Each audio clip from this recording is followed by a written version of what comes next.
नमस्कार दोस्तों, आज मैं आपको सुनाऊंगा इसका कर्जा कौन देगा। ये कहानी आपका दिल छू लेगी।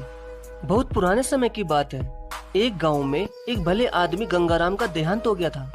तो जैसे उस आदमी के परिवार वाले उस अर्थी को शमशान ले जाने लगे, तभी अचानक एक मोटे ताजिर सेठ ने उस अर्थी का एक पाँव पकड़ लिया और बोला कि मरने वाले इस गंगाराम से मैं 2 लाख रुपए कर्जा मांगता हूँ, इसलिए पहले मुझे मेरे पैसे दे दो, तभी मैं इसकी अर्थी को शमशान ले जाने दूंगा।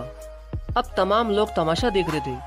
तभी उनके तीनों बेटों ने कहा कि हम तुम्हारा कर्जा नहीं देंगे। पिताजी का कर्जा पिताजी जाने, और वैसे भी अब वो तो इस दुनिया में ही नहीं है। अगर तुम्हें इनकी अर्थी ले जानी है तो ले जाओ। ये सुनकर पूरा गांव गंगाराम के तीनों बेटों पर थू थू कर रहा था। अब गंगाराम के तीनों बेटे उस कर्जे को देने से पीछे हट गए।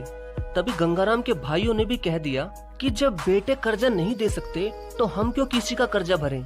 अब गंगाराम की अर्थी को वहाँ रुके हुए बहुत देर हो गई थी। तभी ये बात गंगाराम की इकलौती बेटी तक पहुँच गई। तो वो भागी भागी अपने पिताजी की अर्थी तक पहुँची। तभी उसने देखा कि उसके पिता की अर्थी का एक पाँव किसी बड़े सेठ ने पकड़ रखा था। ये देखते ही उसने आंखों में आंसू लिए, अपना सारा जेवर और जितने भी पैसे उसके पास थे वो उसे दे दिए, और फिर उस सेठ के आगे हाथ जोड़ते हुए ये कहा कि सेठ, अगर ये सब जेवर बेचकर भी आपका कर्जा पूरा ना हो पाए तो मैं खुद आपका सारा कर्जा चुकाऊंगी, मगर इस समय मेरे पिताजी की अंतिम यात्रा को मत रोको। तभी उस सेठ ने गंगाराम की अर्थी का पाँव किसी और को पकड़ाकर उसकी बेटी के पास आकर बोला कि मुझे माफ कर दो बेटी, दरअसल बात यह है कि मुझे गंगाराम से 2 लाख लेने नहीं बल्कि देने हैं।